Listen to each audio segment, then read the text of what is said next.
Hi everyone, today I am still putting together some of my cards that are left over from my stamp camp last weekend. And so this is a card we made and I thought we would put it together. It's pretty straightforward, but I thought I would show some little coloring techniques perhaps and the blending brushes again, which are so pretty. Now at stamp camp we used this pumpkin, and this is from the Bedazzling. So if one of my stamp campers are watching this, they're going to say, mine was different. It is a little different. But that's expired now, so I wanted to show something that's current. Okay, so I want to first tell you where this paper comes from. That was a question that came up at Stamp Camp, and it's actually a surprise. It's from this pack, which is called Expressions in Ink, sorry. And it's got these beautiful kind of alcohol ink looking techniques on it. Look at that one. Gorgeous paper. And it uses papaya, pale papaya in there. Here's a green. And I thought it was such pretty paper. Here's some more. And I've used up pretty much every scrap of this one. So I have two left over from Stamp Camp. And let's put them together. So that's what this paper comes from. The back is this really pretty gold stripe. So it's always hard sometimes to use the other sides. Okay, so then we also have some other pieces. Might as well get them all out and show you. I'm going to save that for something else. Okay, I cut with the Scallop Contours dies this really pretty scallop rectangle, and then I've got a piece of white to fill inside. So I've got two of those. And then we've got a card base in pale papaya. And then we've got, this is for the inside. So those are the pieces that we used. And let's move this aside. The first thing that you want to do is your background. So I'm doing two at a time. And I'm using that pale papaya.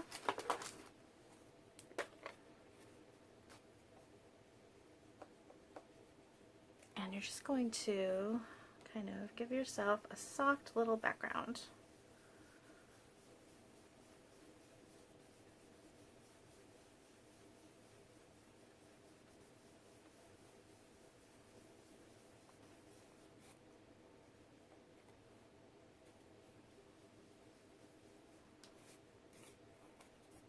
Oh, something was on there.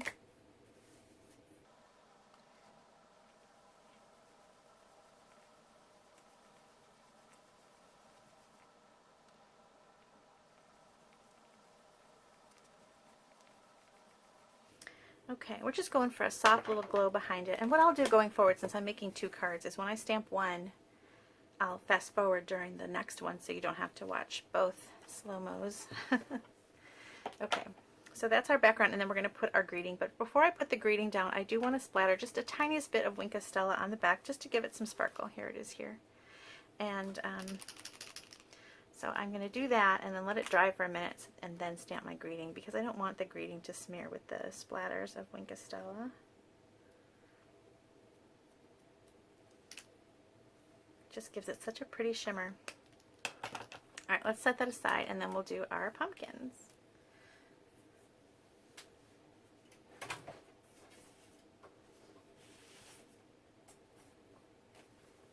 Alright, I've got a piece of basic white here and I'm going to stamp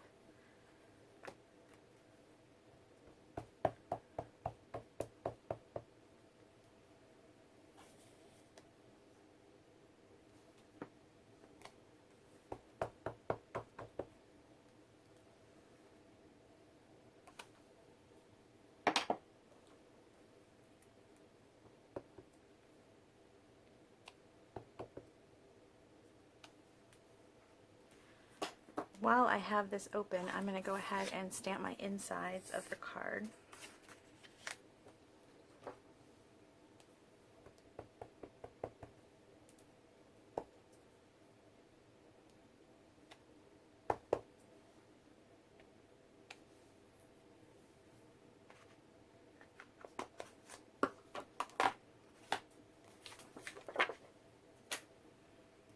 Okay, let's see if these are dry enough to stamp on.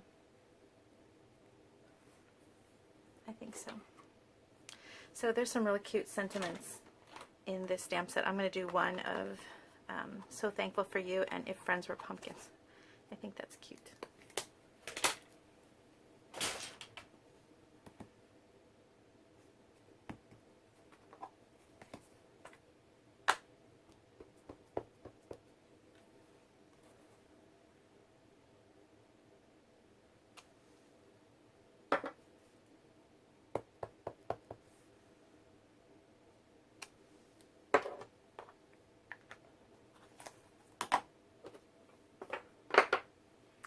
Okay, now these pieces just get attached to your background, so we can do that really fast. I have less pieces floating around on the desk.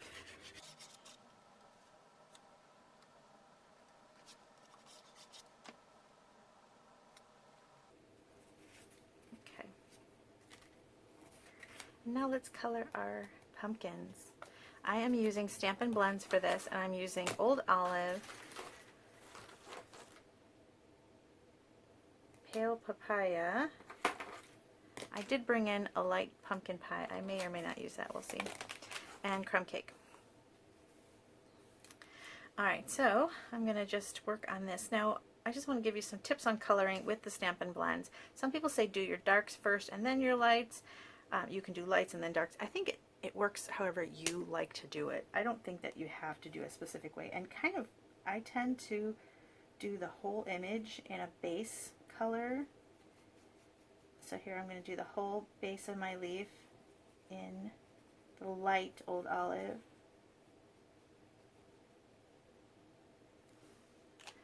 And then I'm going to bring in the dark on the veins, and I'm kind of just adding it. You can add straight lines. I'm kind of going a little bit speckly, just because that's kind of how the image is drawn, and I think it looks nice. And then if you then want to go over again, sometimes you do need to and sometimes you don't. I take my bullet tip and I kind of blend out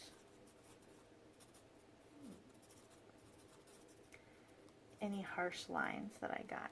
So then I have like a nice dark to light area. I'll attempt to do this skinny vine.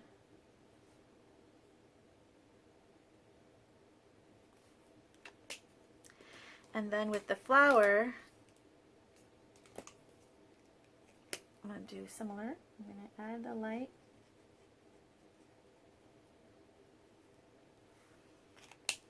But then I'm going to come in and add dark kind of at the base of the flower where the petals are more gathered. Like that. Let's do a pumpkin so we have kind of a bigger image to color. So again, I'm going to do the same thing. I'm going to do a light layer.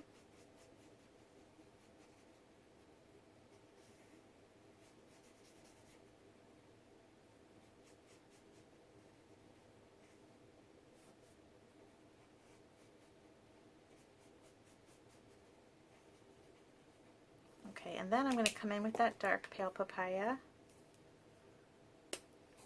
And I'm going to add it at the sides. Kind of, it helps give roundness. It's less flat if you add some darkness. It kind of makes the pumpkin have more form if you do a little bit at the sides, and also at the base where it's going to hit the ground, so it's going to have a shadow. And then also, you know, pumpkins go in and out here, so I'm going to kind of add a little darkness kind of right where the artist drew the lines. Just kind of go with, they know what they're doing, right?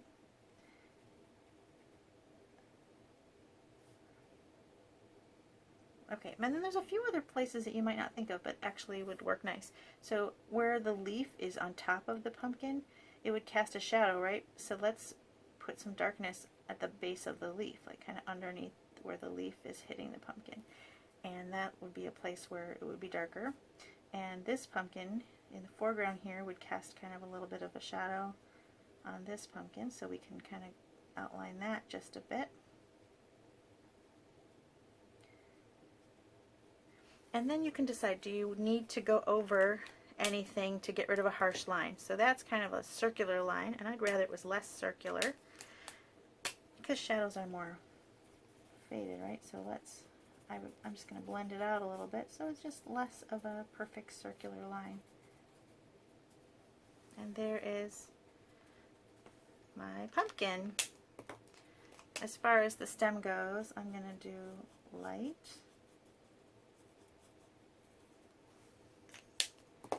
and dark.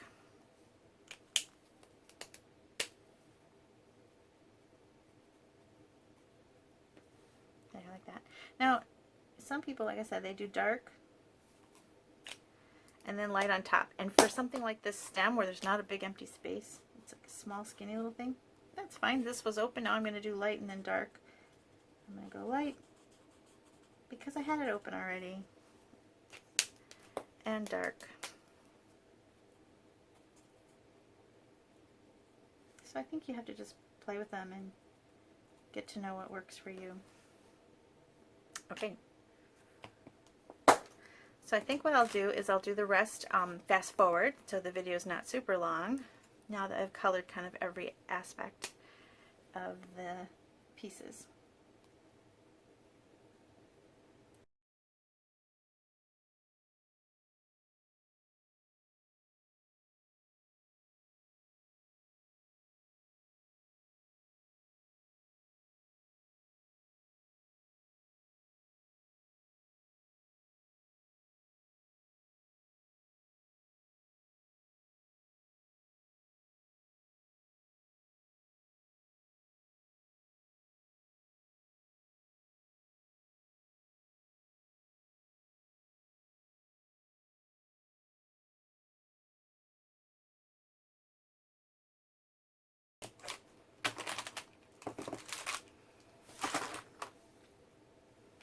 Okay, all my coloring is done. Now we're just going to cut these out.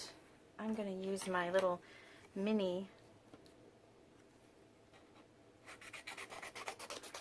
so I needed to make that a little smaller. So I need this one and this one.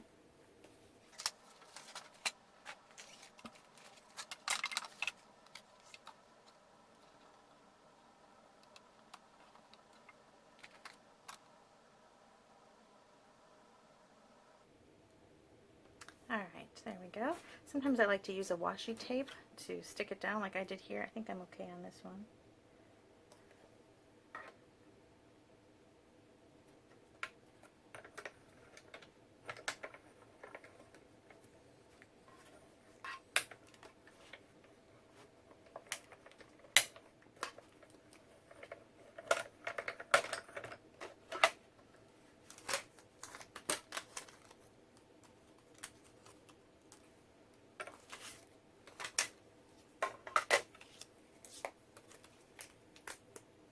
When you're putting your dies down, there's always little places to look to see if you've got it correctly, like this little curly Q and a little divot here. So there's like good little clues to make sure you've got it lined up nicely.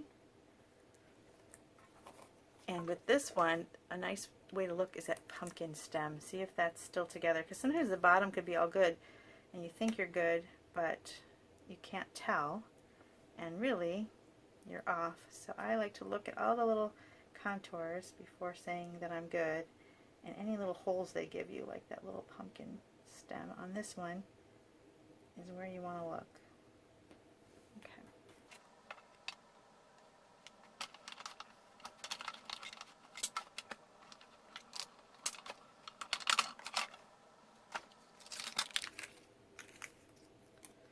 Okay.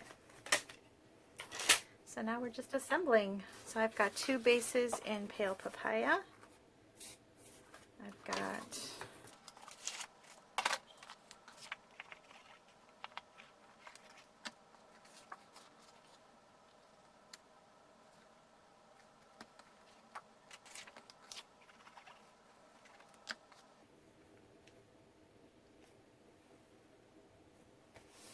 okay, and then for the insides, I'll go ahead and lay those down.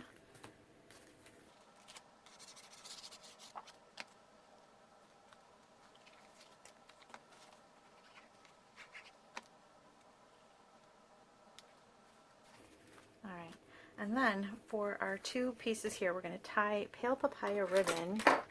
This is the ribbon I've been using the most because the color is so faint and I've been using it with my blends and changing the color. I did a video on that on my Pinterest page too, how to change up the color of your ribbon. And it's so easy with this sheer pale papaya ribbon. So I keep using it even when I'm not using it on pale papaya. So you might want to grab up some of this ribbon.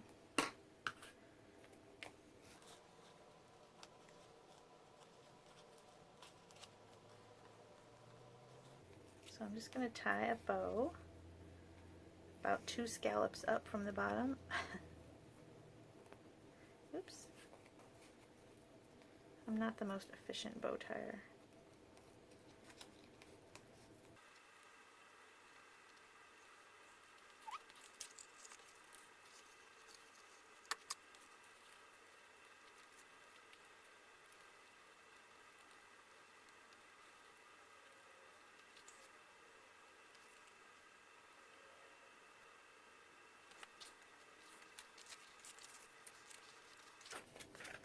I already pre-scored those with my trimmer, so I've got that all ready to go. And then we're going to put our panels down, our little pieces, with some dimensionals, so pop them up just a little bit.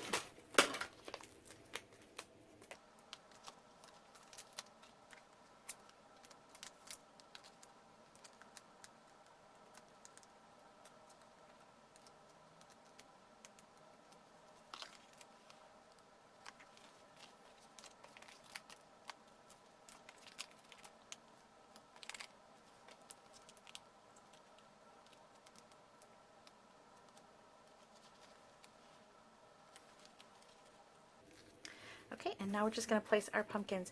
Now, I wanted to point out one thing when I was doing the coloring.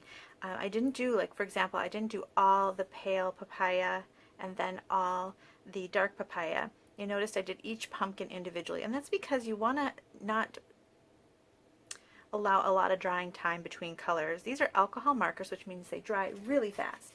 And so to get that good blend going, it's best to work in small sections so that the colors do have time to blend together. If you had done all the pale papaya and then all the dark papaya, you may not get as much of that different color going on, that nice blend. You might have more harsh lines. So now I'm going to stick down my pumpkins. Now on this one, I'm just going to go ahead and glue it down. And I pre-cut these, but I'm going to show you what I used. It's the brushed metallics. It's in the, it's like you get these papers, and there's like kind of more of a coppery color. This one is more of a, it's kind of gold, and then this one's even deeper. So you've got these different tones, and it's brushed metallics. Actually, this one would maybe look nice as a pumpkin too. It's got a little bit of copper to it. So they're really pretty. Alright, so for this card with the friends, it's a long and skinny sentiment, so I went ahead and put this pumpkin on that side to the right, and then I'm going to put this one to the left. And this one I'm going to put down with some dimensionals.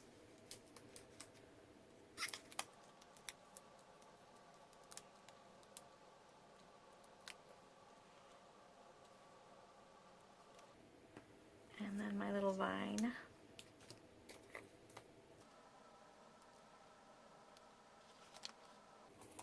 But for this one, I'm going to stick the pumpkin on this side just because it's kind of big over here.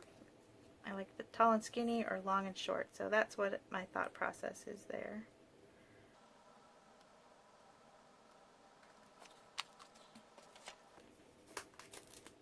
You may be noticing that that piece didn't come out. I didn't pop it out, and I should have just grabbed it, but it wouldn't matter too much because it's going to be covered behind this pumpkin. But I thought someone's going to notice that in the video. It's funny how people notice things that I don't even notice when watching them sometimes. Okay, now I want to show you that sometimes this little extra thing, this little vine, maybe you don't think it's necessary. Oops. And maybe it's not, but I really do think it adds to the fullness. So I think it is necessary. So that is what's going on here. Put that down. And that is another card from Stamp Camp. I like to put a glue dot behind my bows to kind of make them go where I want. So I'm going to do that. If you live in my area, I hope that you'll consider coming to Stamp Camp. If not, continue to watch some videos and get some nice stamping tips and tricks. And I hope that you enjoyed the video. Please subscribe and hit the little notification bell, and then you'll know when new videos are posted. There you go. Thanks so much for watching. Bye.